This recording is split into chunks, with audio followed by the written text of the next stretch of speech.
mais um Coopercast, dando as boas-vindas hoje para a doutora Gabriela. Bem-vinda, Gabriela. E nós vamos falar hoje sobre imóveis irregulares.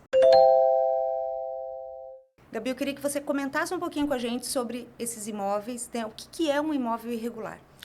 Tá, Dani, o imóvel irregular é aquele que a certidão de matrícula, o cadastro dele no registro de imóveis, ele não condiz com a realidade fática daquele imóvel, né?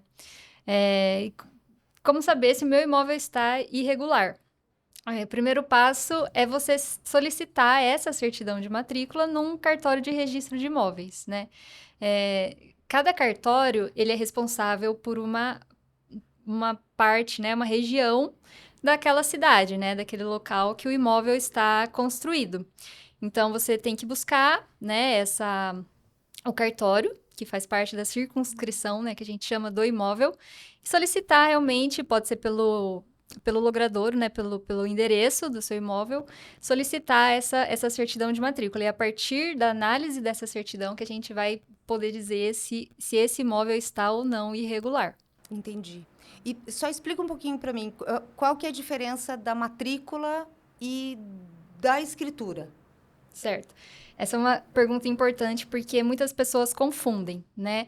Às vezes a pessoa tem uma escritura pública de compra e venda, né? Mas não tem esse registro na matrícula.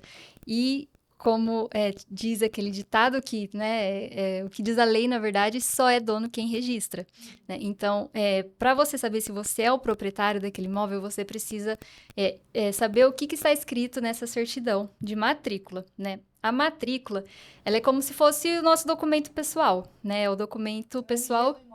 Exato, ela é o RG do imóvel, né? E a escritura pública é aquele contrato público que você lavra num tabelionato de notas, né? Então, por exemplo, você vai me vender o imóvel. A gente precisa se dirigir num tabelionato de notas, lavrar uma escritura pública, pegar essa escritura pública e levar no registro de imóveis para registrar. Somente com esse registro você é a proprietária definitiva desse imóvel, né? Então, muitas pessoas confundem essa escritura pública com a certidão de matrícula, mas na verdade são dois documentos diferentes, né? Um é necessário, um complementa o outro, né?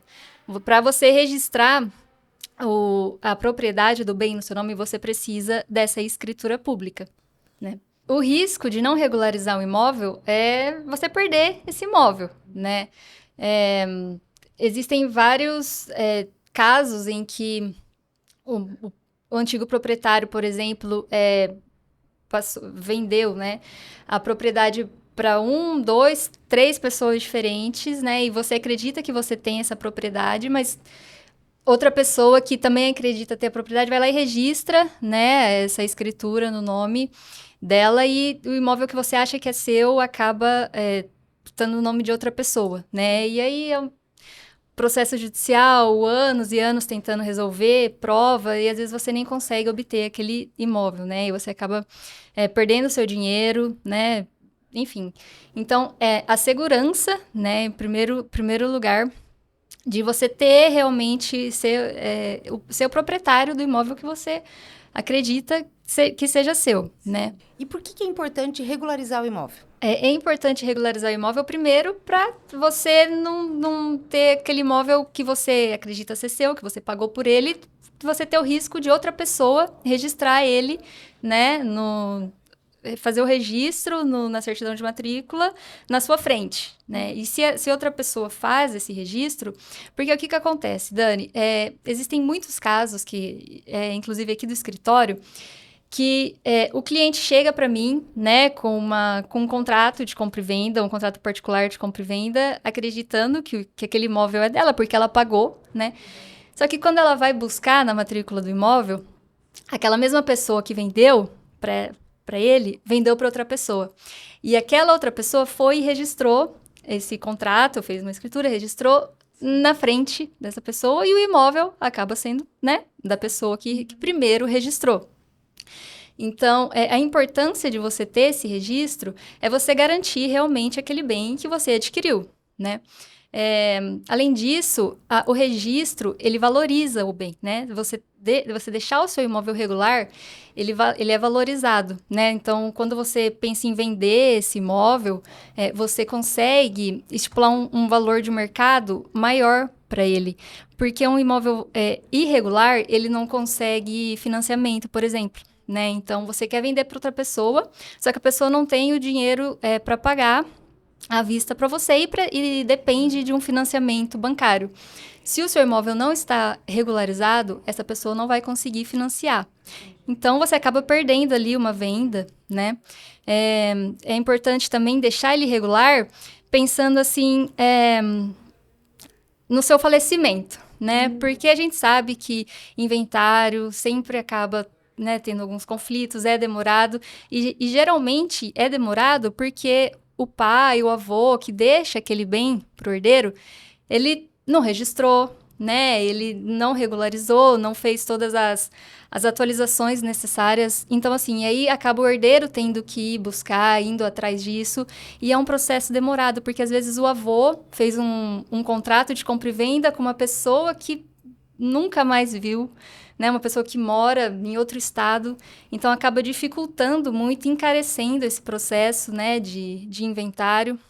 E então, além de tudo, é importante você manter o seu bem regularizado, justamente para facilitar a transmissão, né, desse imóvel para os seus herdeiros. E como que a gente pode orientar os nossos clientes a fazer a regularização dos imóveis? Certo, bom, como eu falei, o primeiro passo é sempre buscar a certidão de matrícula desse imóvel no oficial de registro de imóvel, certo? Então, possuindo esse documento, o cliente, né, ele traz para a gente analisa, vê tudo que falta, né, tudo que precisa ser atualizado.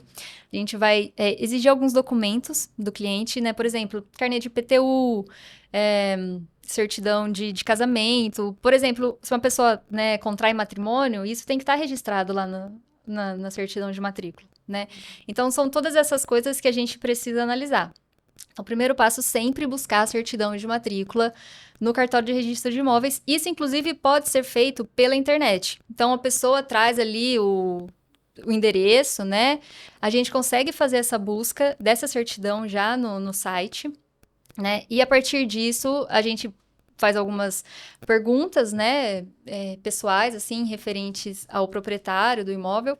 E aí, a gente consegue identificar o que precisa ser feito. E os passos, né, dessa regularização são inúmeros, né? Muita gente pensa que, regularizar o imóvel é entrar com o usucapião. Não. O usucapião, na verdade, a gente fala que ela é a última ratio, né? Então, assim, não cabendo todos os outros procedimentos, aí a gente pensa numa usucapião. Né? Mas, por exemplo, a gente pode simplesmente a pessoa ter um contrato, né, tem escritura pública, mas não sabe que precisa registrar.